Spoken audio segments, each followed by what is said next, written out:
The Prime Minister set the record straight. Now, it was a fascinating, absolutely scintillating discussion on Operation Sindoor. You had the opposition, one attack after the other, from Rahul Gandhi to Priyanka Gandhi Vadra to Akhilesh Yadav. Multiple opposition leaders mounted an attack on the government, and the Prime Minister and the Union Home Minister, they spoke today. External Affairs Minister and Defence Minister had spoken yesterday, and images that you see, BJP leaders flanking Prime Minister Narendra Modi. He spoke for almost 1 hour and 45 minutes. He started speaking around 6:15, and at 7:56, virtually, he continued to speak. So 1 hour, 42 minutes the Prime Minister spoke, and not only gave details of Operation Sindoor, but India's new normal with Pakistan.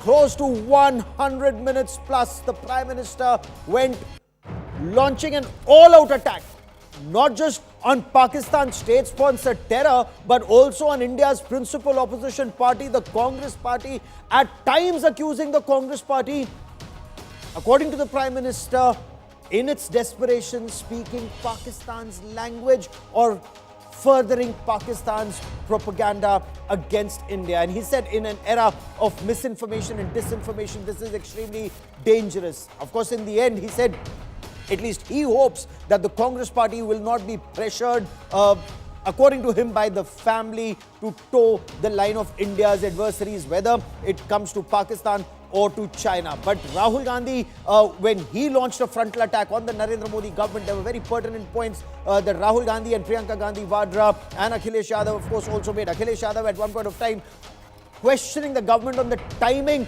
of Operation Mahadev. Of course, Union Home Minister Amit Shah gave details of Operation Mahadev, and during the course of the next 1 hour, we get you all details about India's massive war on terror.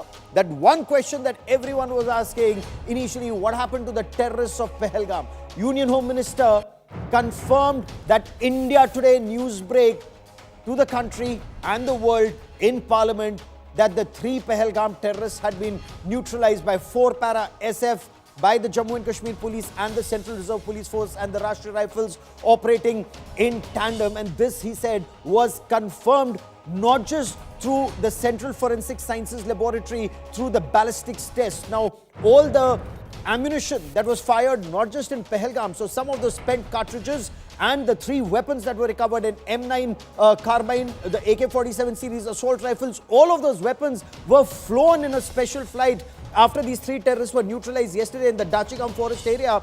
So these weapons were flown to the Central Forensic Sciences Laboratory in Chandigarh.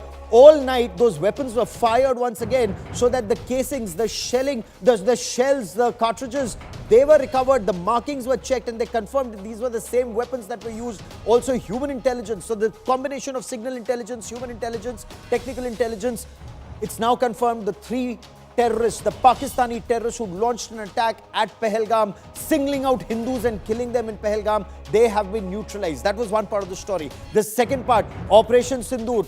The opposition relentlessly went after the government on the aspect of US intervention and mediation, third-party intervention in Jammu and Kashmir, or America having a role to play in the ceasefire. Prime Minister set the record straight. He said no country in the world, no world leader asked them to stop their operations.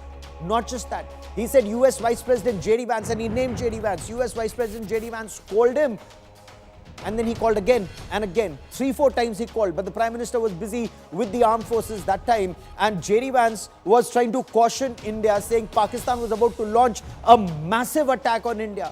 The Prime Minister responded when he called back J.D. Vance, saying, if Pakistan will strike, India will strike even harder. Har Goli ka Jawab Gole se diya jayega. And that's exactly what India did.